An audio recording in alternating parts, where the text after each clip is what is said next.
السلام عليكم ورحمة الله تعالى وبركاته. نحمده ونصلي على رسوله الكريم، أما بعد فأعوذ بالله من الشيطان الرجيم. بسم الله الرحمن الرحيم. قد أفلح المؤمنون الذين هم في صلاتهم خاشعون. صدق الله العظيم. رب اشرح لي صدري ويسر لي أمري واحلل عقدة من لساني يفقهوا قولي. সম্মানিত সুধী, সূরাতুল মুমিনুনের প্রথম 10টি আয়াতের বিশেষ ফজিলত রয়েছে, তাৎপর্য রয়েছে। এই 10টি আয়াতের সংক্ষিপ্ত তাফসীর আমি আপনাদের সামনে পেশ করব ইনশাআল্লাহ বিইذنিল্লাহ। তো সূরাতুল মুমিনুন, আল্লাহ দেখেন মুমিনদের নামে সূরা দিয়েছেন সূরাতুল মুমিনুন, আবার কাফিরদের নামেও একটা সূরা ডেডিকেট করেছেন। সূরাটার নাম কি বলেন তো? সূরাতুল কাফিরুন। আবার মুমিনও না কাফিরও না, মাঝামাঝি আল মুনাফিকুন, তাদের নামে আল্লাহ একটা সূরা দিয়েছেন সূরাতুল মুনাফিকুন। তো এই সূরাটা আমাদেরকে উৎসর্গ করা, আমাদের জন্য ডেডিকেট করা, মুমিনুন নামে এই সূরাটা।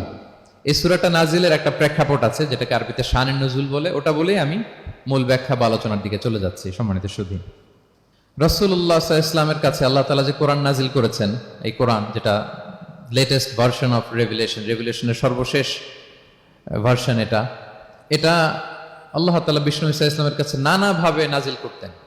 কোরআন নাজিল হওয়ার অনেকগুলো পদ্ধতি ছিল, সবসময় একইভাবে কোরআন আসতো না।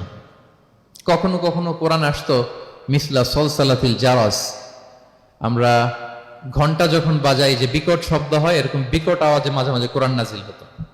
আপনাদের মনে থাকবার কথা, বাংলাদেশে আমরা যখন প্রাইমারি স্কুলে পড়তাম বা হাই স্কুলে পড়তাম, ঘন্টা শেষ হলে, একটা ক্লাস শেষ হলে দফতরি কি করতো বলেন তো? হ্যাঁ, দিত না? মনে পড়ে? পিকচারাইজেশন হচ্ছে?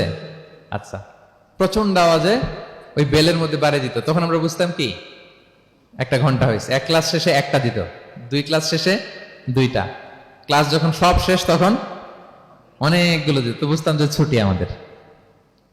এরকম রিঙ্গিং বেল যদি বাজানো হয়, ঘন্টা বাজানো হয়, এটার যেরকম বিকট শব্দ, এরকম বিকট আওয়াজে মাঝে মাঝে কোরআন নাজিল হতো। রাসূল সাল্লাল্লাহু আলাইহি ওয়াসাল্লাম বলেন, এই প্রসেসে কোরআন রিসিভ করা আমার জন্য বড্ড কষ্টকর ছিল। আমাদের আয়েশা রাদিয়াল্লাহু তাআলা আনহা বলেন, প্রচন্ড শীতের রাতে আমরা কাঁপতাম শীতে, আর বিষ্ণু সাল্লাল্লাহু আলাইহি ওয়াসাল্লাম ঘামতেন।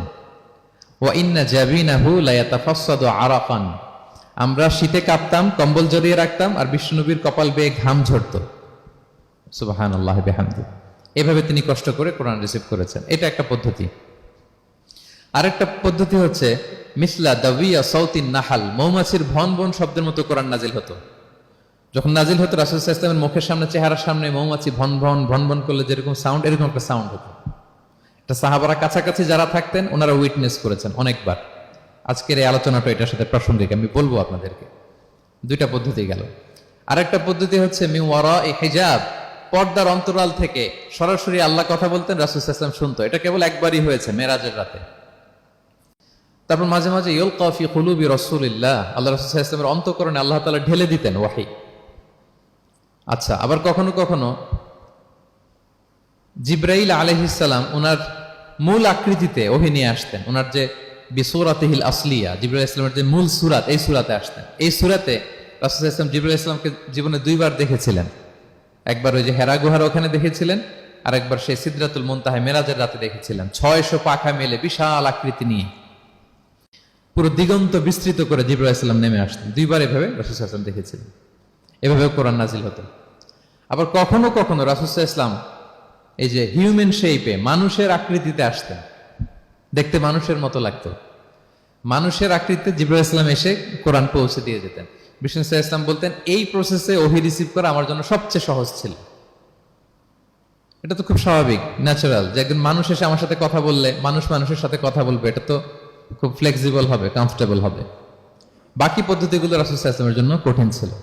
এবং এই সূরাতে যখন জিবরাইল আলাইহিস সালাম আসতেন, তখন দিহিয়াতুল কালবি আল আনসারী নামে এক সাহাবীর সূরাতে আসতেন। ওনার তওবাটা আল্লাহর কাছে খুব পছন্দ হয়েছিল। জাহিলি যুগে অনেক কন্যা সন্তানকে তিনি জীবিত প্রচিত করেছিলেন। পরে একবার এমন রিপেন্টেন্ট হলেন, অনুতপ্ত হলেন, অনুশোচনায় পড়ে আল্লাহর কাছে এমন কান্না করলেন, আর অনুশোচনার চোখের পানি আল্লাহ বড্ড পছন্দ করেন। অনুতপ্ত বান্দা যখন অনুতপ্ত হয়ে কাঁদে, তার চোখের পানি তার চোখ বেয়ে, নাক বেয়ে জমিনে ড্রপ করার আগে আল্লাহ বান্দাকে মাফ করে দেয়। তো আল্লাহর কাছে এত পছন্দ হয়েছিলেন, মানুষের সূরাতে আসলে ওনার সূরাতে এসে তিনি কোরআন দিয়ে যেতেন বিষ্ণু ইসলামকে। তো মুসনাদে আহমদ ইবনে হাম্বল একটা হাদিস এসছে, ওমরে ফারুক রাদিয়াল্লাহু তাআলা আনহু এই হাদিসটা বর্ণনা করেন। তিনি বলেন যে আমরা একবার বিষ্ণু ইসলামের পাশে বসা, হঠাৎ সামি'না দাবিয়া সাউতিন নাহাল, মৌমাছির ভনভন ভনভন শব্দ শুনতে পেলাম, কিন্তু তাকিয়ে দেখি কোনো মৌমাছি নাই। তখন বুঝলাম যে রাসূল সাল্লাল্লাহু আলাইহি ওয়াসাল্লাম ওহী রিসিভ করছেন। কি রিসিভ করছেন? ওহী রিসিভ করছেন। ঠিকই রাসূল সাল্লাল্লাহু আলাইহি ওয়াসাল্লাম কিবলামুখী হলেন, ফাস্তাকবালাল কিবলা। অনেকক্ষণ তিনি চুপ করে গম্ভীর হয়ে বসে থাকলেন, ওহী রিসিভ করলেন।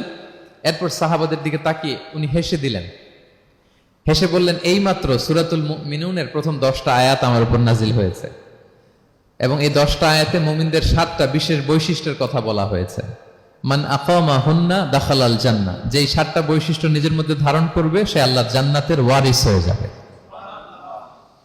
এবং এই আয়াতগুলো বলে আল্লাহ তাআলা সবশেষে এমনটাই বলেছেন যে উলাইকা হুমুল ওয়ারিসুন আল্লাযীনা ইয়ারিসুনাল ফিরদাউসা হুম ফিহা খালিদুন।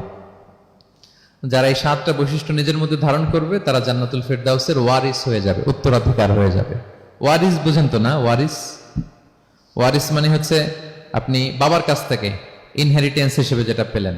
বাংলাদেশে দেখবেন যে অনেক জমি জমার মধ্যে প্লটের মধ্যে সাইনবোর্ড দেয়া থাকে যে ক্রয় সূত্রে এই জমির মালিক অমুক, বায়না সূত্রে এই জমির মালিক অমুক, তারপর ওয়ারিস সূত্রে এই জমির মালিক আব্দুর রহমান, লেখা থাকে না এরকম?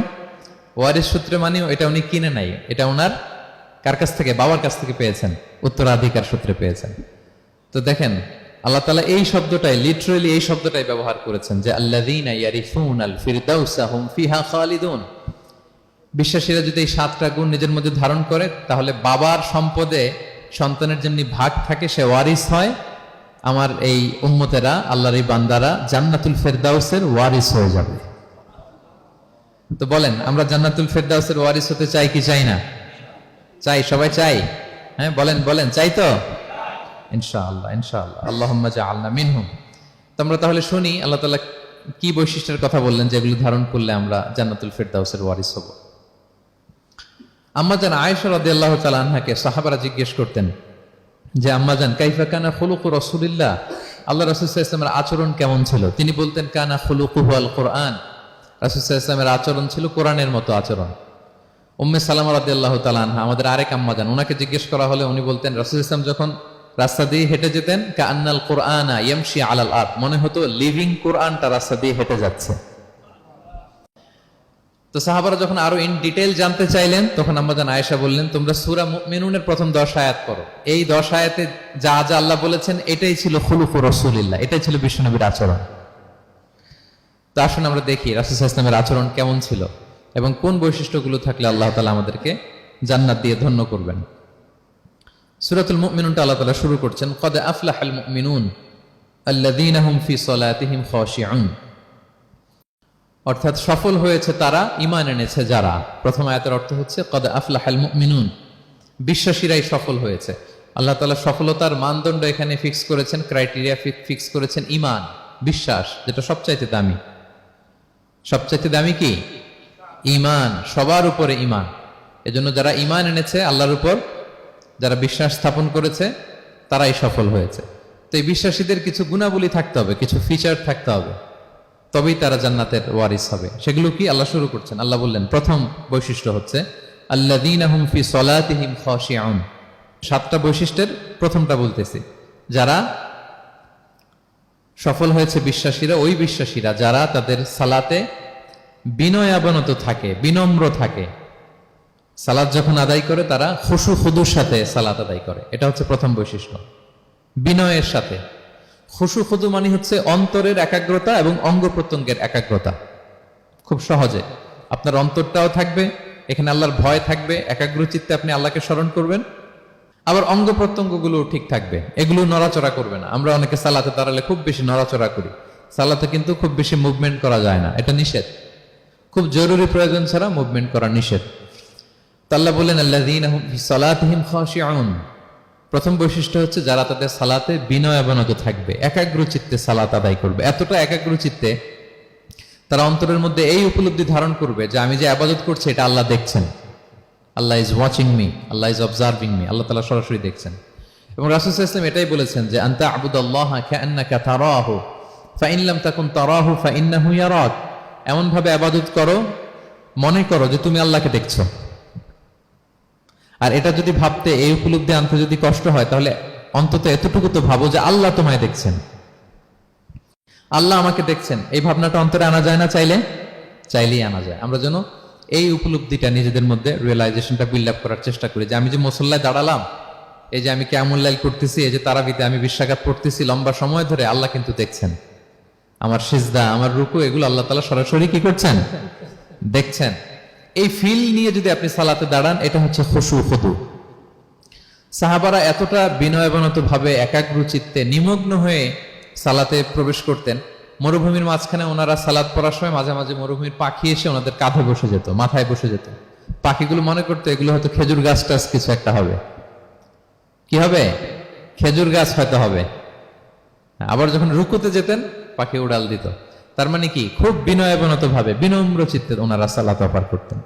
তাহলে এটা হচ্ছে প্রথম বৈশিষ্ট্য। প্রিয় ভাইরা, আমরা যেন সালাতে অত্যন্ত বিনয়ের সাথে, একাগ্র চিত্তে, with full of solemnity and submission, একটা সাবমিসিভ ভাব যেন আপনার থাকে, যে আপনি নিজেকে সর্বোচ্চ উজাড় করে নিজেকে আল্লাহর কাছে পেশ করছেন। এই অ্যাটিটিউডটা যেন আমাদের নামাজের মধ্যে থাকে। এটা হচ্ছে 1 নম্বর বৈশিষ্ট্য, আল্লাযীনা হুম ফি সালাতিহিম খাশিউন, যারা বিনয়বনত ভাবে থাকে। অনেকে বলে, হুজুর মন বসে না নামাজে আমার। এটা অনেকের প্রশ্ন, অনেকের জিজ্ঞাসা, যে মনটা ধরে রাখতে পারি না। নামাজে দাঁড়ালেই সারাদিন যেটা মনে হয় না, ওইটা নামাজে মনে চলে আসে। এরকম হয় না? সারাদিন এটাকে কি যেন ভাবতেছিলাম, মনে নাই। নামাজে দাঁড়ালেই মন চলে আসে। তারপরে মনকে আরবিতে বলে, অন্তরকে বলে কলব। কলব মানে যেটা খুব নড়াচড়া করে, মুভমেন্ট করে, ওইটাই কলব। মন দেখবেন এদিকে ছোটে, ওদিকে ছোটে। ওই যে আমরা ছোটবেলায় একটা গান শুনতাম, গানটা হচ্ছে পাগল মন, মন কেন এত কথা বলে। মানে মন এদিকে ছোটে, ওদিকে ছোটে। মনকে ধরে রাখা বড্ড জটিল, কষ্টকর। তো এটা স্বাভাবিক। অনেকে বলে, হুজুর আমার মন থাকে না নামাজে, একাগ্র চিত্তে নামাজ তো আদায় করতে চাই, কিন্তু মনটাকে ধরে রাখা যায় না। তো কিভাবে এই খুশু খুদু, সাবমিসিভনেস আপনি কিভাবে বাড়াবেন, এটাও বিষ্ণু সাল্লাল্লাহু আলাইহি ওয়াসাল্লাম আমাদেরকে ইনস্ট্রাক্ট করেছেন, গাইড করেছেন। কিভাবে এই খুশুটা আসবে, অন্তরের মধ্যে একাগ্রতা আসবে। 1 নম্বর পদ্ধতি হচ্ছে খুশু খুদু বাড়ানোর। সালাতে যখন আপনি দাঁড়াবেন, বিষ্ণু বলেন সল্লু সলাতান মুআদ্দিয়া। বিষ্ণু বলেন, মনে করো যে নামাজটা পড়তেছো, এটা হতে পারে তোমার বিদায়ী নামাজ, শেষ নামাজ জীবনের। হতে পারে না? ধরেন যে মাগরিবের সালাত যে আমরা আজকে পড়বো, এমন তো হতে পারে এটাই আমাদের জীবনের শেষ নামাজ। কি বলেন? হতে পারে কি না? পারে। আমরা কে কখন চলে যাব আমাদের তো জানা নাই। তো এই যে মুসল্লায় যখন আমরা দাঁড়াই, তখন কেন আমরা এটা ভাবি না যে it could be the last and final prayer in my life? হতে পারে এটাই আমার জীবনের শেষ নামাজ। এটা যদি আপনি ভাবতে পারেন, তখন দেখবেন ঠিকই আপনার একাগ্রতা, সাবমিসিভনেস এটা বাড়তেছে। আপনাকে যদি বলা হয় যে আজকে রাত 10টায় তোমার দুনিয়ার সফর শেষ, নতুন স্টেশনে যেতে হবে, আলামুল বারজাকে, তোমার শেষ, তোমার মৃত্যু হয়ে যাবে। আজকে যে মাগরিব আর এই যে এশা আর যে তারাবির সালাত, এটাই তোমার লাস্ট নামাজ, যাও এটাই তোমার লাস্ট চান্স। এটা যদি আজকে আমরা জানি, এই হলরুমে যারা আছি, যদি এটা জেনে যায় যে আজকের তারাবিটাই শেষ তারাবি, শেষ সুযোগ, বলেন তো আমাদের অবস্থা কি হবে? প্রতিদিন ধরেন যে মাগরিবের নামাজের পরে একটু নিউজ দেখেন, একটু ফেসবুকে ঢুকেন। আজকেও তো ঢুকবেন, তাই না? ঢুকবেন। কি করবেন আজকে? আল্লাহ, সব বাদ দিয়ে অজু করে আতর মেখে জায়নামাজটা ভিজিয়ে দীর্ঘ কিয়ামুল লাইল করবেন। সিজদায় পড়ে চোখের পানি দিয়ে জায়নামাজ ভিজিয়ে দেবো আমরা, ঠিক কিনা? কারণ আমি নিশ্চিত হতে পেরেছি এটাই আমার শেষ নামাজ। তো এটা তো প্রত্যেক সালাতের ক্ষেত্রেই আমাদের প্রযোজ্য। আসলে আমরা যে নামাজ পড়ি, যে কোনো নামাজই তো আমার শেষ চান্স হতে পারে। কি বলেন? হতে পারে কি পারে না? বলেন তো। পারে। এই টেকনিকটাই রাসূল সাল্লাল্লাহু আলাইহি ওয়াসাল্লাম শিখিয়েছেন, বলেছেন সল্লু সালাতান মুআদ্দিয়া। মনে করো এটাই হতে পারে তোমার জীবনের শেষ নামাজ। আমাদের ইউনিভার্সিটিতে ইমাম বেসার, যিনি চিফ ইমাম, উনি নামাজের আগে একটা চমৎকার অ্যানাউন্সমেন্ট দেয়। উনি বলে যে লেটস পারফর্ম দিস সালাহ as if this is our last and final prayer. চলুন এমন ভাবে নামাজটা পড়ি, ভাবি যে হতে পারে এটাই আমার জীবনের শেষ নামাজ। তাহলে সম্মানিত, শুধু এই ভাবনাটা নিয়ে যদি আমরা মুসল্লায় দাঁড়াই, দেখবেন যে ওই দিন আপনার মনে দৃশ্যরিক যাবে না, একটা ভয় কাজ করবে যে হায় রে, হতে পারে এটাই আমার লাস্ট চান্স, আর আমার রবকে সিজদা দেওয়ার সুযোগ হয়তো আমি আর পাবো না। তাহলে এখন থেকে আমরা সালাতে যখন দাঁড়াবো, এটা ভাববো যে this could be my last chance in my life. হতে পারে এটাই শেষ চান্স, আমি একাগ্র চিত্তে আমার সালাতটাকে আল্লাহর কাছে উপস্থাপন করি। কি বলেন, পারা যাবে তো ইনশাআল্লাহ? খুশু খুদু বাড়ানোর 1 নম্বর টিপস।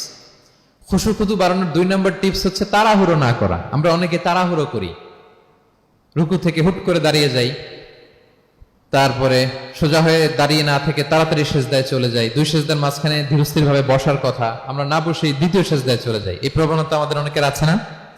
এটা কিন্তু নিষেধ। তা'দিলুল আরকান, বাকি সব মাযহাবে এটা ফরজ। আপনি তাড়াহুড়ো করলে আপনার নামাজই হবে না। আর আমাদের মাযহাবে, হানাফি মাযহাবে এটা ওয়াজিব। ওয়াজিব তরক করলে সাউ সিজদা দিতে হয়। 2 সেজদার মাঝখানে আপনি সুস্থির হয়ে বসবেন।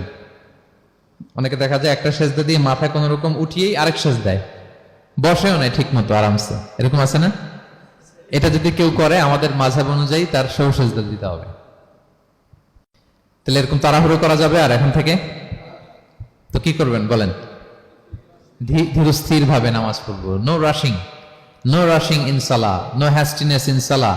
নামাজে রাশ করা যাবে না, রিল্যাক্সের সাথে আমরা নামাজ পড়বো, ধীরস্থির ভাবে নামাজ পড়বো। রুকু সেজদাগুলো খুব চমৎকার ভাবে আদায় করবো। রাসূল সাল্লাল্লাহু আলাইহি ওয়াসাল্লামের রুকু যে দিতেন, ওনার পিঠটা এত স্ট্রেট ফরওয়ার্ড হতো, সাহাবারা বলতেন লাউ ইস্তাকাররা আলাইহিল মা লাসাব্বা আলাইহিল মা আলাস্তাকাররা। পানি ভর্তি 1 গ্লাস পানি যদি রাসূল সাল্লাল্লাহু আলাইহি ওয়াসাল্লামের রুকু দেওয়া পিঠের উপর রেখে দেওয়া হয়, পানিটাও পড়বে না, গ্লাসটাও ভাঙবে না। তার মানে এত স্ট্রেট ফরওয়ার্ড পিঠ ছিল। আবার রাসূল সাল্লাল্লাহু আলাইহি ওয়াসাল্লাম বলতেন আসওয়াউন নাসি সারিকাতান মান ইয়াসরিকু ফিস সালাহ। তিনি বললেন সবচাইতে বড় চোর যে নামাজে চুরি করে। সাহাবারা বললেন ওয়া কাইফা ইয়াসরিকু মিন সালাতিহি ইয়া রাসূলুল্লাহ, নামাজে আবার কিভাবে চুরি করে? রাসূল সাল্লাল্লাহু আলাইহি ওয়াসাল্লাম বললেন লা ইউতিম্মু রুকুআহা ওয়া সুজুদাহা, রুকু সেজদাগুলো সুন্দর করে আদায় করে না, সেই নামাজ চোর। তা আমরা যেন রুকু সেজদাগুলোকে খুব সুন্দরভাবে ধীরস্থির ভাবে যেন আমরা আদায় করি, আমরা যেন তাড়াহুড়ো না করি। রাসূল সাল্লাল্লাহু আলাইহি ওয়াসাল্লাম একবার মসজিদে নববীতে বসা এক সাহাবী এসে নামাজ পড়ে রাসূল সাল্লাল্লাহু আলাইহি ওয়াসাল্লামকে সালাম দিলেন। রাসূল সাল্লাল্লাহু আলাইহি ওয়াসাল্লামের সালামের উত্তর দিয়ে বলেন ইরজি' ফাসাল্লি ফাইন্নাকা লাম তুসাল্লি, যাও তুমি আবার নামাজটা পড়ে আসো, তোমার নামাজ হয়নি। সাহাবী যে আবার নামাজ পড়ে আবার আসলেন, রাসূল সাল্লাল্লাহু আলাইহি ওয়াসাল্লাম আবার বললেন সাল্লি ফাইন্নাকা লাম তুসাল্লি, নামাজ পড়ে আসো, হয়নি। আবার গেলেন, আসলেন, আবার বললেন তুমি নামাজটা পড়ে আসো, হয়নি। এবার তো বেচারা কেঁদে দিয়ে বলে ইয়া রাসূলুল্লাহ লা উহসিনু মিন যালিক, এর চেয়ে ভালো পারি না আমি, আপনি আমাকে শিখিয়ে দেন। রাসূল সাল্লাল্লাহু আলাইহি ওয়াসাল্লাম তখন বললেন যখন নামাজে দাঁড়াবা, ফাতিহা পড়বা আর একটা সূরা মেলাবা, ধীরস্থির ভাবে দাঁড়াবা। যখন রুকুতে যাবা হাত্তা তাতমাইন্না রাকিআন, ধীরস্থির ভাবে রুকু করবা। তুমি তাড়াহুড়ো করেছো, রুকু থেকে যখন সোজা হয়ে দাঁড়াবা ধীরস্থির ভাবে দাঁড়াবা, নাকি তাড়াহুড়ো করবেন? ধীরস্থির ভাবে দাঁড়াবেন, কয়েক সেকেন্ড দাঁড়াবেন, তাসবিহ পড়বেন, এরপরে সিজদায় যাবেন। যখন সিজদায় যাবা হাত্তা তাতমাইন্না সাজিদান, রিল্যাক্স। সালাতের মধ্যে কিভাবে থাকতে হবে? উইথ রিল্যাক্সেশন, রিল্যাক্সের সাথে তুমি সিজদা দিবা। 2 সিজদার মাঝখানে বসে আবার রিল্যাক্স, আবার তুমি ধীরস্থির ভাবে বসবা। এইভাবে পুরো সালাতটা প্রত্যেকটা রাকাত তুমি এভাবে আদায় করবে। তার মানে সালাতে তাড়াহুড়ো করতে বিষ্ণু ইসলাম নিষেধ করেছেন। এমনকি অনেক সময় আমরা রুকু পাবো না বলে দৌড়ে যে সালাতে অংশগ্রহণ করি, এটাও নিষেধ করেছেন। আমরা অনেক সময় এরকম করি না? মাগরিবের নামাজে রুজু করতেছি, ইমাম সাহেব ওয়াদ-দুহা ওয়াল-লাইলি ইযা সাজা, এই সূরাটা তো মুখস্থ, তো টের পাচ্ছি যে আমি এখন মুখ ধুইতেছি আর সূরা দোহা তো শেষ হয়ে যাবে, কোন রকম ওযু করে দৌড়ে যে অংশগ্রহণ করে যাতে রাকাতটা পায়, এটা নিষেধ করেছেন বিষ্ণু ইসলাম। এটা করবেন না। আপনি ধীরস্থির ভাবে ওযু করবেন, ধীরস্থির ভাবে যাবেন, তাড়াহুড়ো করবেন না। আপনি কার সামনে যাচ্ছেন? মালিকুল আমলাক, রাজা ধীরাজ, আরশের অধিপতি। আপনি তাড়াহুড়ো করে গেলে তো আপনি হাঁপাতে হাঁপাতে অস্থির হয়ে যাবেন, ব্রেথ ইন ব্রেথ আউট করতে করতে। ধীরস্থির ভাবে যাবেন, অংশগ্রহণ করবেন। রাসূল সাল্লাল্লাহু আলাইহি ওয়াসাল্লাম বলেন ইদা উকিমাতিস সালাতু ফালা তা'তুহা তাসআউন, নামাজ শুরু হয়ে গেলে দৌড়ে দৌড়ে যে অংশগ্রহণ করবে না। আলাইকুম বিসাকিনা, ধীরস্থির ভাবে যে অংশগ্রহণ করবে। ফামা আদরাকতুম ফাসাল্লু, ধীরস্থির ভাবে যে যতটুকু পাও অতটুকুই পড়ো। ওমা ফাতাকুম ফাআতিমু, যেটা ছুটে যায় নিজে পরে দাঁড়িয়ে আদায় করে নাও। সুবহানাল্লাহি ওয়া বিহামদি, কত সহজ করে দিয়েছেন। তাহলে সালাতে তাড়াহুড়ো করা যাবে? প্রিয় ভাইরা বলেন তো, তাড়াহুড়ো করা যাবে আর আজকে থেকে? না, আমরা তাড়াহুড়ো করবো না, আমরা ধীরস্থির ভাবে যে সালাতে অংশগ্রহণ করবো, তাহলে আপনার খুশু খুদু বাড়বে। 2টা টিপস গেল। 3 নাম্বার হচ্ছে জামাতে সালাত আদায় করতে হবে, তাহলে আপনার একাগ্রতা বাড়বে। সলাতুল জামাআতি তাফদুলু সলাতাল ফাজরি বি27 দারাজা, একাকী নামাজ পড়লে যে সওয়াব, জামাতে পড়লে 27 গুণ বেশি সওয়াব। জামাতে পড়বেন। রাসূল সাল্লাল্লাহু আলাইহি ওয়াসাল্লাম সবসময় জামাতে সালাত পড়তেন। ইন্তেকালের আগেও এই সালাতের ব্যাপারে তিনি আমাদেরকে ওসিয়ত করেছেন, বলেছেন আসসালাতু আসসালাত ওয়া মা মালাকাত আইমানুকুম। ইন্তেকালের আগ মুহূর্ত এখনই রুহু কবজ হবে। এর আগে উনি কি বলেছেন? সালাত, উম্মতেরা সালাত, নামাজ, নামাজ যেন নষ্ট না হয়। উমর ফারুক রাদিয়াল্লাহু তাআলা আনহুর সময়ে একজন অগ্নি উপাসক ছিল, তার নাম আবু লুলু আল মাজুসি। উনি মুগীরা ইবনে শুআবা রাদিয়াল্লাহু তাআলা আনহু নামে এক সাহাবীর দাস ছিলেন, মুকাতাব দাস। কন্ট্রাক্ট ছিল যে এত টাকা দিলে তাকে আজাদ করা হবে। তো এই অগ্নি উপাসক মাজুসি এসে ওমর ফারুককে বলে, খলিফাতুল মুসলিমিন, আমার মালিক সাহাবী মুগীরা আমার কাছে প্রতিদিন অনেক টাকা চার্জ করে। উনি বললেন, তাই নাকি? কত চার্জ করে? বলে যে এত চার্জ করে। তো বলতেছে, আচ্ছা তুমি তাহলে কি কাজ করো, কি কাজ জানো? বলে যে আমি খঞ্জর বানাতে জানি, ছুরি, ছোট ছুরি আর কি। বলতেছে, ওরে আল্লাহ, যারা খঞ্জর বানাতে জানে তারা তো অনেক টাকা মেক করে, সেই হিসাবে তো মুগীরা বেশি চার্জ করে না, অল্পই চার্জ করছে। সে ইনসাফপূর্ণ চার্জই করেছে। কিন্তু এই আবু লুলু আল মাজুসির এই কথাটা পছন্দ হয় না, সে রাগান্বিত হয়ে গেল, হয়ে বলে, ওমর, সবার ক্ষেত্রে তুমি নরম আর আমাকে তুমি কঠিন নিয়ম শেখাও না, দাঁড়াও তোমাকে আমি দেখাচ্ছি। মনে মনে বলতেছে এটা। রেগে মেগে সে বাড়িতে এসে আজকে একটা খঞ্জর বানাইছে, দুই মুখ খঞ্জর, ওয়া মাকবাদাতুহু ফি ওয়াসাতি, এটার হ্যান্ডেলটা মিডলে, এদিকেও মাথা এদিকেও মাথা, এটার ধার করে প্রতিদিন 20 মাখায় এটাতে। আর মনে মনে বলে, ওমর দাঁড়াও তোমাকে আজকে আমি দেখাবো। তো ওমর ফারুককে আল্লাহ তাআলা স্বপ্নে দেখিয়েছেন যে একটা লাল মোরগ ওনাকে 3টা ঠোকর মেরেছে। উনি সাহাবাদের কাছে বলেছেন যে আমি স্বপ্নে দেখেছি একটা লাল মোরগ আমাকে 3টা ঠোকর মেরেছে। তো সে খঞ্জরকে ধার দিয়ে একদিন ফজরের নামাজে, ওয়াকানু ইউসাল্লুনা বিগালাস, ওনারা খুব অন্ধকার থাকতে ফজরের নামাজ পড়তো। সে বুরনুস, এক ধরনের জুব্বা যেটার মাথা আছে, ওটা পরে হুডির মতো আর কি, হুডি চেনেন তো না, হুডির মতো একটা জুব্বা পরে সে অন্ধকারে, সে তো আসলে অমুসলিম, সাহাবাদের সাথে পিছনে দাঁড়াইছে নামাজের ভান করার জন্য, আর এই খঞ্জরটা নিয়ে গেছে সাথে। ওমর ফারুক ফজরের সালাত শুরু করলেন, প্রথম রাকাত শেষ করলেন, দ্বিতীয় রাকাতের জন্য যখন দাঁড়াইছেন তখনই সে প্ল্যান মাফিক খঞ্জর বের করে ওমর ফারুকের পেটের মধ্যে 3বার স্টেবিং করলেন, আঘাত করলেন। করার সাথে সাথে ওমর ফারুক উল্টে পড়ে গেলেন আর বললেন, খাতালানি আল কালব, কোন এক কুকুর আমাকে আঘাত করেছে। তো সাহাবার ওমর ফারুককে ধরলেন, আর এই অগ্নি উপাসক এই খঞ্জর নিয়ে কাতারের মাঝখান দিয়ে 2 দিকে খঞ্জর চালাতে চালাতে যাচ্ছিলেন। যে সাহাবাই ধরে সেই আঘাতপ্রাপ্ত হয়ে ওখানে 7 থেকে 10 জন স্পট ডেথ, জায়গায় মারা গেছে। পরে এক সাহাবী নিজের জামা খুলে তার গায়ে ছুঁড়ে মারছে, তখন সে ওইটাতে পেঁচিয়ে পড়ে গেছে। যখন বুঝে গেছে যে আমাকে ধরে ফেলবে, সে সুইসাইড করে ফেলছে, নিজেকে নিজে মেরে ফেলছে। তো ওমর ফারুক তো বেহুশ, ওনাকে নিয়ে যাওয়া হলো, পিছন থেকে একজন নামাজের ইমামতি করলেন। তো ওমর ফারুক রাদিয়াল্লাহু তাআলা আনহু হুশ ফিরে পেলেন। হুশ ফিরে পাওয়ার পরে দিনের বেলা যখন হুশ আসলো ওনার, সবাই চারদিকে বসা যে হায় হায় আমাদের আমিরুল মুমিনিনের কি জানি কি হয়। হুশ ফিরার পরে ওনার মুখের প্রথম কথাটা ছিল আসাল্লান নাস, মানে আমার নেতৃত্বে যে ফজরের সালাতটা শুরু হয়েছিল এটা কি ঠিকঠাক শেষ হয়েছিল? সুবহানাল্লাহ পড়বেন না? আচ্ছা বলেন তো, এই মুহূর্তে আমরা কি করতাম? ওনাকে যে স্টেবিং করছে, চিকিৎসক এসে দুধ দেয়, দুধ পেট দিয়ে বেরিয়ে যায়, নাবিজ দেয়, নাবিজ বের হয়ে যায়, মানে উনি ইন্তেকাল করবেন, এটা বোঝাই যাচ্ছে। এমন কঠিন পরিস্থিতিতে আমরা যদি হসপিটালে হুশ ফিরে পেতাম, আমরা কি বলতাম বলেন দেখি? কে কি বলতেন? কে মারছে, আমারে বাঁচানো যায় কিনা, মাউন্ট এলিজাবেথে নিয়ে চলো, সিঙ্গাপুরে অথবা বামরুন গ্রেডে নিয়ে চলো, আমেরিকাতে নিয়ে চলো, অথবা আমার তো ওখানে ব্যাংক ব্যালেন্স আছে, আমি তো মরে যাবো, আমার ছেলেগুলার কি হবে, হ্যাঁ আমার মেয়েগুলার কে দেখবে, এগুলো ছিল আমাদের কনসার্ন। তো ওমর ফারুক জানতেছেন যে উনি পৃথিবী থেকে বিদায় নিচ্ছেন, একটু হুশ ফিরে পাইছেন। হুশ ফিরে পাওয়ার পরে প্রথম কথাটা ছিল আসল্লান নাস, লোকেরা কি নামাজ পড়েছিল? আল্লাহু আকবার। তাহলে এটা কত গুরুত্বপূর্ণ ইবাদত, কিভাবে এই সালাতকে সাহাবারা অফার করতেন। তো খুশু খুদুর সাথে যদি আমরা সালাত অফার করতে চাই, আমাদেরকে জামাতে পড়তে হবে। একাকি পড়লে দেখবেন মনে দিকে যায়, ওদিকে যায়, কয় রাকাত পড়ছি ভুলে যাই, এরকম হয় না? একাকি পড়তে গেলে এটা করা যাবে না, জামাতে পড়তে হবে। সালাতে কি কি বলতেছেন এগুলোর অর্থ বুঝে যদি সালাত অফার করেন, তাইলে আপনার সালাতে মনোযোগ থাকবে। সুবহান রাব্বিয়াল আলা, সুবহান রাব্বিয়াল আযীম, এর অর্থ কি? সূরা ফাতিহা যে প্রতিদিন পড়ি, কি সুন্দর প্রার্থনা সূচক বাক্য, এর অর্থ কি? আল্লাহ সকল প্রশংসা তোমার, আল্লাহ তুমি দয়াময় মেহেরবান, আল্লাহ তুমি বিচার দিবসের মালিক, যেদিন তোমার আরশের ছায়া ছাড়া কোনো ছায়া থাকবে না। নবীদের যে পথে চালিয়েছে ওই পথে আমাদেরকে চালাও, যারা ভ্রান্ত হয়েছে, যারা তোমার ক্রোধের শিকার হয়েছে ওই পথে আমাদেরকে চালিও না। কি চমৎকার চমৎকার কথামালা দিয়ে আমরা এই দোয়াগুলো পড়ি। আমরা অর্থ বুঝি না বলে আমাদের হৃদয়েও টাচ করে না, ঠিক কিনা? দেখবেন আরব শায়েকরা যখন কিয়ামুল লাইল করে, তারাবির সালাত পড়ায়, অনেক অনেক আয়াতে ওনারা ডুকরে ডুকরে কেঁদে ওঠে আওয়াজ করে, কারণ কি? জাহান্নামের আয়াত, আযাবের আয়াত, পূর্ববর্তী উম্মত যে ধ্বংস হয়েছে, কিভাবে ওদেরকে বিকট আওয়াজ দিয়ে, গ্রাউন্ড সাউন্ড গ্রেনেড দিয়ে ধ্বংস করা হয়েছে, বন্যা দিয়ে ধ্বংস করা হয়েছে, কিভাবে এদেরকে বাতাস দিয়ে নাস্তানাবুদ করে দেয়া হয়েছে, এগুলো যখন পড়ে ওনারা কাঁদে। আযাবের আয়াত আসলে কাঁদে, জান্নাতের আয়াত আসলে সাবলীল কণ্ঠে তেলাওয়াত চালিয়ে যায়। এর কারণ কি বলেন? অর্থ বোঝে। আমরা যেন সালাতে অর্থ বুঝে সালাত তফর করার চেষ্টা করি, পাশাপাশি সালাতের সুন্নাহগুলো যেন আমরা পড়ি। সালাতের যে সুন্নাহ আছে, সুনানুস সালাহ, এগুলো যেন আমরা পড়ি, মনোযোগ আরো বাড়বে। সানাগুলো পড়বেন, ফাতিহা শেষে আওয়াজ করে আমিন বলবেন, অথবা ফিসফিসি কণ্ঠে আমিন বলবেন।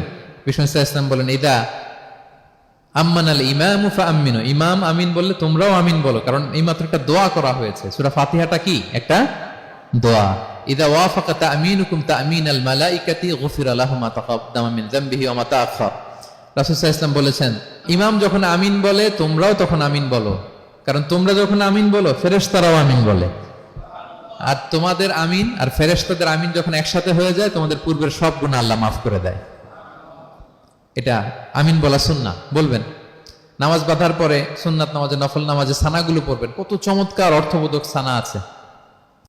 আমরা তো শুধু সুবহানাকাল্লাহুম্মা বিহামদিকা ওয়া তাবারাকা ইসমুকা ওয়া তাআলা জাদ্দুকা শুধু এটাই পড়ি। রাসূল সাল্লাল্লাহু আলাইহি ওয়াসাল্লাম তাকবীরে তাহরিমে বাঁধার পরে অনেক চমৎকার চমৎকার দোয়া পড়তেন। ইন্না সলাতি ওয়া নুসুকি ওয়া মাহইয়ায়া ওয়া মামাতি লিল্লাহি রাব্বিল আলামিন। আমার সালাত, আমার ইবাদত, আমার জীবন মরণ সবটাই কার জন্য? এই দোয়াটা পড়তেন শুরুতেই। তারপর পড়তেন ওয়াজ্জাহতু ওয়াজহিয়া লিল্লাযী ফাতারাস সামাওয়াতি ওয়াল আরদা হানিফা ওয়া মা আনা মিনাল মুশরিকিন। আমার সবকিছুকে আমি এক সত্তার দিকে ফেরালাম, একনিষ্ঠ হয়ে, আর আমি মুশরিক নই, আমি আল্লাহর দিকে একনিষ্ঠ হলাম। এই দোয়াগুলো পড়তেন। আল্লাহুম্মা বাঈদ বাইনি ওয়া বাইনা খাতায়ায়া কামা বাআদতা বাইনাল মাশরিকি ওয়াল মাগরিব। আল্লাহুম্মা নাক্কিনি মিন খাতায়ায়া কামা ইউনাক্কা আস-সাওবুল আবয়াদু মিনাদ দানাস। আল্লাহুম্মা আগসিল খাতায়ায়া বিল মাই ওয়াস সালজি ওয়াল বারাদ। এগুলো সানা, এগুলো যে সানা আমরা জানিই না। সানা মানে হচ্ছে প্রশংসা সূচক কথা। আমরা শুধু সুবহানাকাল্লাহুম্মা বিহামদিকা এতটুকুই পড়ি। রাসূল ইসলাম বলতেন, আল্লাহ আমার আর আমার গুনার মাঝে এতটুকু দূরত্ব করে দাও, পূর্ব থেকে পশ্চিম যত দূর, আমার আর আমার গুনার বোঝার মাঝে এতটুকু দূরত্ব তুমি করে দাও। সাদা কাপড় যেমনি ধুয়ে ফকফকা করা হয়, আল্লাহ আমাকে তুমি গুনামুক্ত করে এরকম ফকফকা সাদা বানিয়ে দাও, শুভ্র বানিয়ে দাও। আল্লাহ আমাকে তুমি বরফ দিয়ে, ঠান্ডা পানি দিয়ে, তুষারপাত দিয়ে ধুয়ে আমার গুনাহগুলো তুমি পরিষ্কার করে আমাকে তুমি নিষ্পাপ করে দাও। এগুলো বলে এরপরে আলহামদুলিল্লাহ রাব্বিল আলামিন সূরা ফাতিহা শুরু করতেন। সালাম ফিরানোর আগে বিষ্ণু সাল্লাল্লাহু আলাইহি ওয়াসাল্লাম দোয়া মাসুর পড়তেন। কত চমৎকার মাসুর দোয়া আছে। আবার বিষ্ণু বলতেন, লা ইউসাল্লিমান্না আহাদুকুম হাত্তা ইয়াতাআওয়াযা আন আরবা মিন আযাবিল কবর, মিন আযাবি জাহান্নাম, মিন ফিতনাতিল মাহইয়া ওয়াল মামাত ওয়া মিন ফিতনাতিল মাসিহিদ দাজ্জাল।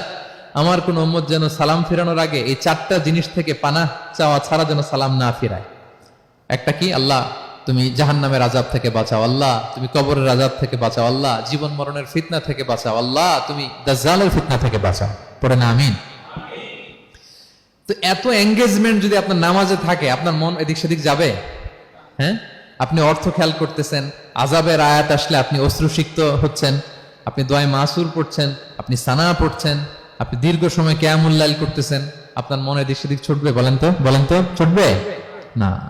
এই টিপস গুলো বিষ্ণু সাল্লাল্লাহু আলাইহি ওয়াসাল্লাম শিখিয়েছেন। এগুলো যদি আমরা পালন করি, তাহলে আল্লাযীনা হুম ফি সালাতিহিম খাশিউন, বিনম্র চিত্তে সালাত আদায়কারী হিসেবে আমরা আল্লাহর কাছে পরিগণিত হব। তাহলে প্রথম নাম্বার শর্তটা বুঝতে পারছেন কিভাবে সালাত আদায় করতে হবে? হ্যাঁ, বলেন তো একজন, কি করতে হবে? কিভাবে সালাত? খুশুর সাথে, বিনয় বিনত চিত্তে, সাবমিসিভ ভাবে, নাকি তাড়াহুড়ো করবেন? কিভাবে পড়বেন নামাজ? ধীরে সুস্থে, উইথ রিল্যাক্স। 2 নম্বর আল্লাহ বলেন, ওয়াল্লাযীনা হুম আনিল লাগবি মুআরিদুন। 1 নম্বরে তো তারা নামাজে যখন দাঁড়ায় ধীর স্থির ভাবে খুশুর সাথে পড়ে। 2 নম্বর হচ্ছে তারা অনর্থক কাজ থেকে বিরত থাকে। অনর্থক কথা, কাজ, এগুলো মুমিনরা বলে না, এগুলো তো জড়ায় না। মিনিংলেস কোনো কাজের সাথে বিশ্বাসীদের কোনো সম্পর্ক, অর্থবোধক কাজ, ভালো কাজ, কল্যাণমূলক কাজ, সামাজিক কাজ, মানবতার কল্যাণে যে কাজগুলো আছে এগুলোর সাথে তারা জড়ায়। বিষ্ণু ইসলাম বলেছেন, মিন হুসনি ইসলামিল মারই তারকুহু মা লা ইয়ানি। ব্যক্তির ইসলামের সৌন্দর্য হচ্ছে যে ব্যক্তি এমন কোনো কাজ করবে না যেটার কোনো মিনিং নাই। মিনিংলেস কাজ থেকে সে বেঁচে থাকবে। মুহাদ্দিসিনে ইকরাম এই হাদিসটাকে বলে রুবউদ্দিন। মানে দিন দিন ইসলামকে যদি 4 ভাগ করেন, এই 4 ভাগের 1 ভাগের কথা এই হাদিসের মধ্যে চলে আসছে। সেটা কি? যে বিশ্বাসীরা কোনো অনর্থক কাজে জড়ায় না নিজেদেরকে। অনর্থক কাজ, কথাবার্তা, অপ্রয়োজনীয় আড্ডা, অপ্রয়োজনীয় খুশগল্প, অন্যকে নিয়ে সমালোচনা, অন্যের গীবত, শেকায়াত, ওর এই সমস্যা, ওর এই সমস্যা, চায়ের আড্ডাতে আমরা এরকম সমালোচনার ঝড় তুলি, ঠিক কিনা বলেন? ঠিক কিনা? এটা করা যাবে না। আপনি জান্নাতেরও ওয়ারিস হবেন, আবার চা মুখে নিয়ে আপনি শেকায়াত করবেন, গীবত করবেন, দুইটা একসাথে যাবে না। তাহলে বিশ্বাসীরা কোনো অনর্থক কাজে জড়ায় না, মিনিংলেস কাজে জড়ায় না। তারা ভালো কাজে, কল্যাণের কাজে জড়ায়। মিনিংলেস কোনো কথাও বলে না, কারণ তারা জানে মা ইয়ালফিযু মিন কাউলিন ইল্লা লাদাইহি রাকীবুন আতীদ। আমরা যা বলি, মুখ নিঃসৃত যা বের হয়, এটাকে লিখে রাখার জন্য একদল ফেরেশতা আছে, রাকীব পর্যবেক্ষণকারী, আতীদ একেবারে প্রহরীর মতো আছে। বললেই টুকে নেয়, বললেই টুকে নেয় সব। সূরা ইয়াসিন আল্লাহ বলেন ওয়া কুল্লা শাইইন আহসাইনাহু ফি ইমামিন মুবিন। আমি ইমামুম মুবিন নামক এক দালিলিক রেজিস্ট্রি খাতায় সবকিছু তুলে রাখছি, সব পাই টু পাই আপনি পাবেন। আপনি অবাক হবেন, মালি হাযাল কিতাবি লা ইউগাদিরু সাগীরাতান ওয়ালা কাবীরাতান ইল্লা আহসাহা। এটা কেমন আমলনামা, ছোট্ট ভালো কাজ করেছে ওইটাও আছে, ছোট্ট খারাপ করেছে ওইটাও আছে। অবাক হবেন আপনি, সব আল্লাহ তাআলা সেখানে তুলে রাখবেন। তো বিশ্বাসীরা কোনো অনর্থক কথা কাজের সাথে জড়ায় না, এজন্য কারণ তারা জানে এগুলো সব রেকর্ডেড, সব রেকর্ডেড। আপনার কোনো কাজ যদি রেকর্ড করা হয় এবং বলা হয় যে এটা গণমানুষের কাছে উপস্থাপন করা হবে, আপনি কি করবেন তখন বলেন তো? খুব সতর্ক হয়ে চলবেন, সতর্ক হয়ে বলবেন। হ্যাঁ, এই যে আমরা যে এই ক্যামেরা থাকলে যেভাবে কথা বলি, সবসময় কি এইভাবে বলি না? আমরা যখন নিজেদের ঘরোয়া আড্ডায় বসে আমরা কত কথা বলে ফেলি, ইনফরমাল অনেক কথা বলি, যেগুলো ক্যামেরা থাকলে বলি না, কারণ এটা ফরমাল, এটা কোটি মানুষের কাছে যাবে, সবাই শুনবে, সবাই জানবে, এজন্য আমরা সাবধান হয়ে কথা বলি। কি বলেন? তো এই যে এই ক্যামেরা কিন্তু অদৃশ্য ক্যামেরা চারদিকে আমাদের, ইমামুম মুবিন নামক অদৃশ্য ক্যামেরা দিয়ে সব রেকর্ড করা হচ্ছে। রেকর্ড করে দিচ্ছেন কে? পাই টু পাই হিসাব চাওয়া হবে। আল্লাহর সুপ্রিম কোর্টের কাঠগড়ায় সব হিসাব চাইবেন আল্লাহ তাআলা, আপনি যে দেখবেন। তো বিশ্বাসীরা এই সেন্সটা মাথায় রাখে, সব যেহেতু রেকর্ডেড, যা মনে চায় মুখ দিয়ে বলা যাবে, যা মনে চায় করা যাবে না। এজন্য অহেতুক কথাবার্তা, অহেতুক সমালোচনা, অহেতুক গসিপিং, অহেতুক কমেন্টস এগুলো করব না। এখন সোশ্যাল মিডিয়ার যুগে দেখবেন যে কমেন্টসের বন্যা বয়ে যায়, যার যেটা মনে চায়, কারণ ধরার কেউ নাই, দেখার কেউ নাই, বলার কেউ নাই, যা মনে চায় লিখতে থাকে। হ্যাঁ, বিশাল একজন বড় মাপের লোক, তার ওখানে যে লিখতেছে যা মনে চায়, গালি গালাজ, ওনাকে অ্যাডভাইস দেওয়া, নাসিহাত দেওয়া ইচ্ছে মতো। বিশ্বাসীরা এটা করে না, তারা অনর্থক কোনো কাজে জড়ায় না, এবং কেউ জড়াতে চাইলেও তাকে স্পেস দেয় না। একদল আছে দেখবেন যে আপনি আজে বাজে কাজে জড়ান না, এটা আবার অনেকের ভালো লাগে না। তো তারা এসে আপনাকে জড়াতে যাবে, তর্ক করবে, আপনার সাথে ডিবেট করবে, পায়ে পাড়া দিয়ে ঝগড়া করবে, এরকম আছে না নাই? আপনার কমেন্ট বক্সে এসে দেখবেন যে গালি দিবে, হ্যাঁ, ট্যাগিং করবে, পোক করবে, মানে আপনাকে অস্থির বানাতে চাইবে। আপনি কি করবেন? আপনিও আরেকটা গালি দিয়ে দিবেন কমেন্টসে, আপনারও তো স্বাধীনতা আছে নাকি? আপনি দিবেন গালি, কি করবেন? সালাম দিবেন। কি দিবেন? ওয়া ইযা খাতাবাহুমুল জাহিলুনা ক্বালু সালামা। সূরা ফুরকানে আল্লাহ বলেছেন যে মূর্খরা যখন অনর্থক তর্ক করতে আসতে চায়, বিশ্বাসীরা তাদের সাথে ওই ফাঁদে তারা পা দেয় না, তারা কি করে? সালাম দিয়ে কেটে পড়ে। তাহলে পায়ে পাড়া দিয়ে যদি কেউ এখন থেকে ঝগড়া করতে চায় আমাদের সাথে, আমরা কি করব? সালাম দিয়ে ওখান থেকে কেটে পড়ব। তাহলে বিশ্বাসীদের 2 নম্বর বৈশিষ্ট্য, ওয়াল্লাযীনা হুম আনিল লাগবি মুরিদুন, বিশ্বাসীরা অনর্থক কাজে জড়ায় না। 3 নম্বর হচ্ছে ওয়াল্লাযীনা হুম লিযাকাতি ফাঈলুন, বিশ্বাসীরা তাদেরকে যদি আল্লাহ তাআলা ধন সম্পদ দিয়ে সমৃদ্ধশালী করে, তারা যাকাত দেয়। কি দেয়? আপনারা যাকাত দেন তো নাকি? দেখে তো মনে হচ্ছে সবাই ব্যবসায়ী, হ্যাঁ, চেহারা দেখে মনে হচ্ছে মাশাআল্লাহ অনেক সম্পদের মালিক। যাকাত দিতে হবে। আমরা যে যাকাত দেই, এটা কি আমরা করুণা করি? বলেন তো না। যাকাত হচ্ছে গরিবের হক। ওয়াফি আমওয়ালিহিম হাক্কুন লিসাইলি ওয়াল মাহরুম, আল্লাহ বলে ধনীদের সম্পদে গরিবদের অধিকার আছে। তারপর যখন কারো অধিকার দিলেন, আপনি কি তার প্রতি করুণা করলেন? হ্যাঁ, অধিকার কি করুণা? বলেন তো না, আপনার সম্পদে গরিবের অধিকার। আপনি করুণা করেন নাই, বরং আপনার থেকে জাকাত নিয়ে ওই গরিব আপনাকে করুণা করে গেছে। কারণ জাকাত নেয়া তার জন্য আবশ্যক না, আপনার দেয়া আবশ্যক। ও যদি বলে আমি জাকাত নিব না, তো আপনি কারে দিবেন? ও জাকাত গ্রহণ করে আপনাকে বাঁচালো। তাহলে credit goes to them, thanks goes to them. ইসলাম চায় এই যে অর্থনৈতিক তারল্য, এটা সমাজে সবার কাছে থাক। এক পাশে গাছতলা, আরেক পাশে পাঁচতলা, এরকম বিভাজন ইসলাম চায় না। ইসলাম চায় সবার হাতে টাকা পয়সা থাক। কাইলা ইয়াকুনা দুলাতান বাইনাল আগনিয়াই মিনকুম, টাকা পয়সা যেন শুধু ধনীদের মধ্যে সার্কুলেট না হয়, সবার কাছে যেন যায়। এজন্য আল্লাহ বলেন তোমাদের সম্পদে গরিবের অধিকার আছে। এটা করুণা না, এটা অধিকার। আর যদি এই ফরজ ইবাদত আপনি আদায় না করেন, আল্লাহ বলেন কঠিন শাস্তি তোমাদের জন্য অপেক্ষা করছে। আল্লাযীনা ইয়াকনিজুনা আয-যাহাবা ওয়াল ফিদ্দাতা ওয়া লা ইউনফিকুনহা ফি সাবিলিল্লাহ ফাবাশশিরহুম বিআযাবিন আলীম। স্বর্ণ জমায়, রূপা জমায়, ব্যাংক ব্যালেন্স, যাকাত দেয় না, তাদের জন্য কঠিন আযাব, কঠিন আযাবের সুসংবাদ দিয়েছেন আল্লাহ। দুঃসংবাদ না, সুসংবাদ। মানে হেয় করে, তুচ্ছ করে আল্লাহ তাআলা বলেছেন। ছেলে ইংরেজি পরীক্ষায় ফেল করছে, মা বলে ফেল করছে না, পড়াশোনা তো নাই, তোমার বাবা আসুক, এমন মাইট দিবে, মাইট দিলে মজা টের পাবা। আচ্ছা বলেন তো, মাইট দিলে কি মজা লাগে না ব্যথা লাগে? কিন্তু মা কি বলছে? মজা টের পাবা। মানে ওরে তুচ্ছ করে, তাচ্ছিল্য করে বলছে, মায়ের তীব্রতা বোঝানোর জন্য বলছে যে এমন মাইট দিবে, টের পাবা, দাঁড়াও, তোমার বাবা আসুক আজকে ঘরে। আল্লাহ ওইটাই বললেন। এই সম্পদগুলোকে লোহার খুন্তি বানিয়ে জাহান্নামের আগুনে পোড়ানো হবে। 3 জায়গায় সাকা দেওয়া হবে। তুকুয়া বিহা জিবাহুহুম, কপালে, পাজরে, পিঠে। আর বলা হবে হাযা মা কানাসতুম, এগুলো তুমি জমায় রাখছিলে, দাও নাই মানুষকে। Bank balance, FDR, fixed deposit, price bond, এটা সেটা দাও নাই তুমি। আর হাদিসে এসেছে সুজা আন আকরা, টেকো সাপ হবে, মোস্ট ভেনোমাস স্নেক। সাপের মাথায় কিন্তু চুল গজায়, জানেন? সাপের মাথায় পশম আছে, কিন্তু যেই সাপের যেটা বেশি বিষাক্ত, ওইটার মাথায় পশমও থাকে না বিষের কারণে। এরকম সাপ ওই সম্পদগুলো সাপ হয়ে ছোবল মারবে আর বলবে আনা মালুক, আমি তোমার প্রাইস বন্ড, আমি তোমার ব্যাংক ব্যালেন্স, আমাকে খাওয়ার জন্য তো রাখছিলে, আজকে উপভোগ করো। আল্লাহু আকবার। আল্লাহ আমাদেরকে হেফাজত করুক। সো যাদের সম্পদ আছে আমরা যেন যাকাত দেই, হিসেব করে করে যেন দেই।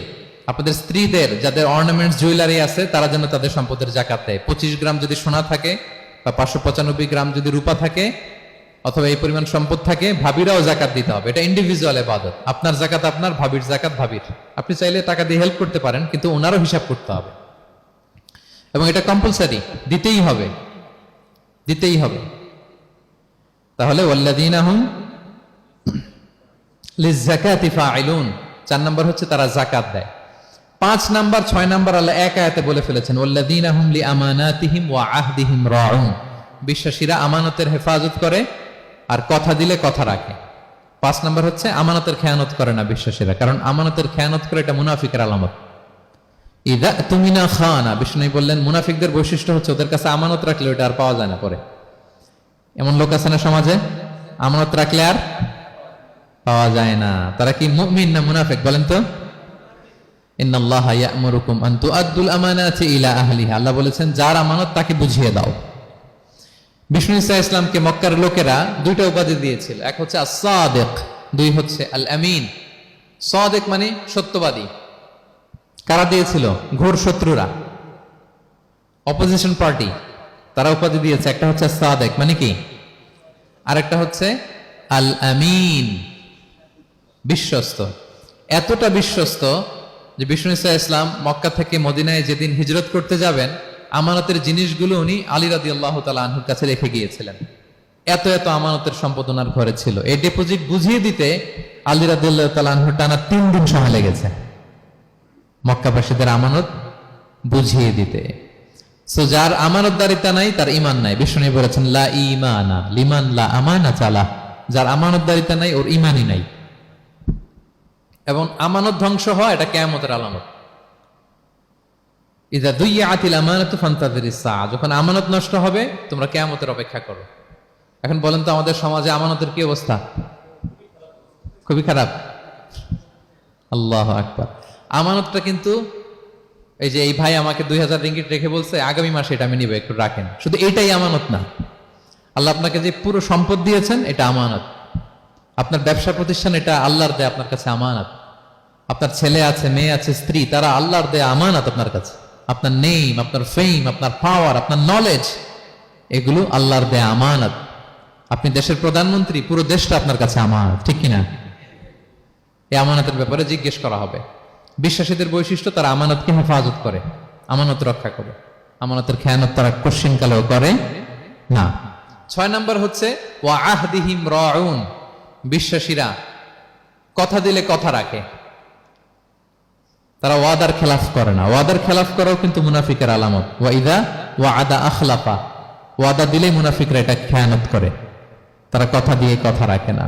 এবং আপনি কাউকে কথা দিয়ে যদি না রাখেন, এরকম প্রত্যেকটা প্রমিস, কমিটমেন্টের ব্যাপারে আপনি জিজ্ঞাসিত হবেন। আল্লাহ বলেন ওয়া আউফু বিল আহদি ইন্নাল আহদা কানা মাসউলা। কথা দিলে কথা রাখো। ছেলে মেয়েদের কথা দিলে কথা রাখবেন, বন্ধু বান্ধবদেরকে কথা দিলে কথা রাখবেন, স্ত্রীকে কথা দিলে কথা রাখবেন। প্রমিস দিলে এটা রাখতে হবে, কারণ এ ব্যাপারে জিজ্ঞেস করা হবে। নবীদের মধ্যে ইসমাঈল আলাইহিস সালাম ওয়াদা রক্ষার ব্যাপারে খুব বেশি সোচ্চার ছিলেন। সব নবীরাই ছিলেন, উনি বেশি সোচ্চার। এজন্য আল্লাহ বলেন ওয়াজকুর ফিল কিতাবি ইসমাঈল ইন্নাহু কানা সাদিকাল ওয়াদি ওয়া কানা রাসূলান নাবিয়্যা। উনি ছিলেন সাদিকাল ওয়াদ, প্রতিশ্রুতি রাখতেন। এক লোকের সাথে ওনার কথা হলো যে আগামীকাল বিকেলে ওনারা দেখা করবেন। ইসমাঈল সাল্লাম বিকেলবেলা আগামীকাল যে এক গাছের নিচে কমিটমেন্ট ছিল, যে অপেক্ষা করলেন, কিন্তু ওই লোক আসে নাই, ভুলে গেছে। ইসমাঈল সাল্লাম ভাবলেন আজকে ভুলে গেছে, মনে হয় আগামীকাল আসবে, আগামীকাল আমি যাব। এরপরের দিন আল্লাহ নবী ইসমাইল যে ওই লোকের জন্য ওখানে হাজির, কিন্তু ওই লোক ওই দিনও আসে নাই। ইসমাইল সাল্লাম বললেন মনে হয় এরপরের দিন আসবে। ইসমাইল সাল্লাম এরপরের দিনও যায় হাজির। এভাবে একদিন দুই দিন না, টানা 30 দিন উনি আসরের পরে ওই গাছের নিচে ওই লোকের জন্য অপেক্ষা করেছেন। কারণ ইন্নাল আহদা কানা মাসউলা, কথা দিলে কথা রাখতে হবে।